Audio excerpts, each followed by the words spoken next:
So NFL free agency is all but over for the Dallas Cowboys, and today we're getting into 7 players that have benefited directly from their decisions so far.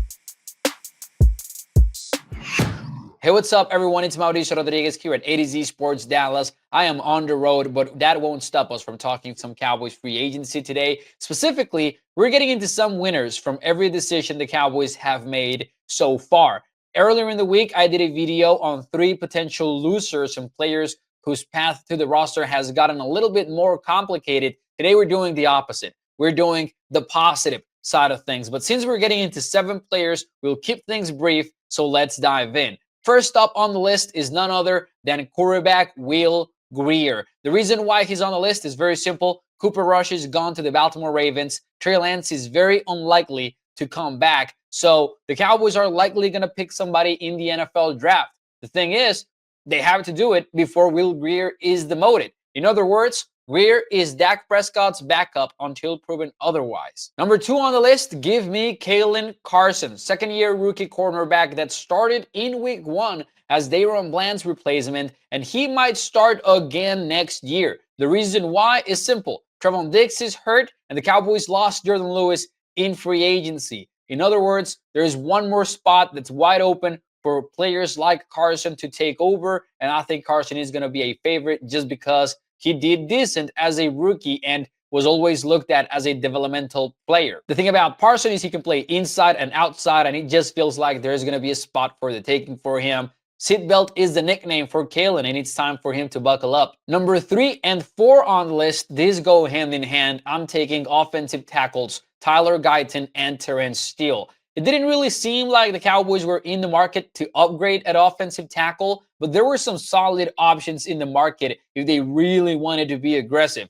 Spearheaded by Ronnie Stanley, you also had Dan Moore and other players that could have been looked at as improvements from what the Cowboys have, but the Cowboys passed on all of them. They did sign offensive line, but that was Rob Jones. He's likely going to be a backup on the inside. So Tyler Guyton, Terrence Steele, not threatened so far by the Cowboys' decisions. Next up on the list is Jalen Tolbert. Jalen hasn't really been the fans' favorite so far, and there are legit question marks to whether or not he is deserving of being a number 3 wide receiver in the league. And being completely honest with you, it feels like wide receiver 2 is completely out of the question for him. Now, for that to happen, though, the Cowboys need somebody because the Cowboys don't have a starter in their lineup beyond CeeDee Lamb just yet, at least not a clear-cut one. So if the Cowboys had to play a game today, Tolbert would likely be at least number 3 in that lineup, if not number 2.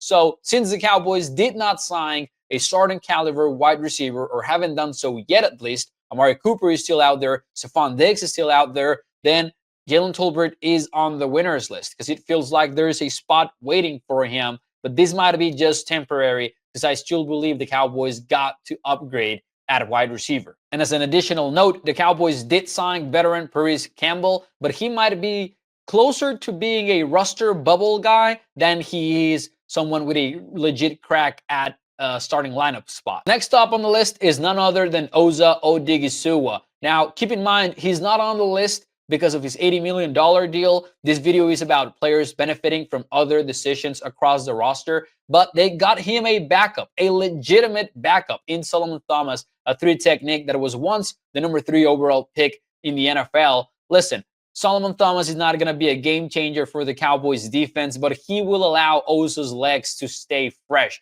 That's been an issue for Odighizuwa over the last few years, and it's mostly been a roster issue for the Cowboys. Osa is not particularly the biggest defensive tackle in the league, so if he can stay fresh, he's only going to be more dangerous for the Cowboys. I think he's a big winner after the Cowboys brought in Solomon Thomas. And finally, linebacker DeMarvion Overshown. The reason why Overshown is on the list is it's true the Cowboys brought in some competition at linebacker in Jack Sanborn, and then they also added Kenneth Murray via a trade. But I ultimately see this as an opportunity for Overshown to take his time. We know he's fighting back from injury, and honestly, the Cowboys, out of necessity, might have been tempted to rush him back onto the field in September because they don't have, or they didn't have, enough linebacker depth. but adding Sanborn and adding Murray and potentially another linebacker, even if it's in day 3 of the NFL draft, that will give Overshown some additional opportunity to come back, take his time, and come back when he really should, instead of the Cowboys rushing him back onto the field. We saw the Cowboys try to do that with Bland last year. Did not work out for them. He re-injured his foot. Hopefully, none of that happens with Overshown. And it feels to me that adding some depth at the position will only help his case. So those are 7 winners from the Cowboys free agency so far. Let me know in the comments if you think I missed someone, and I'll see you next time.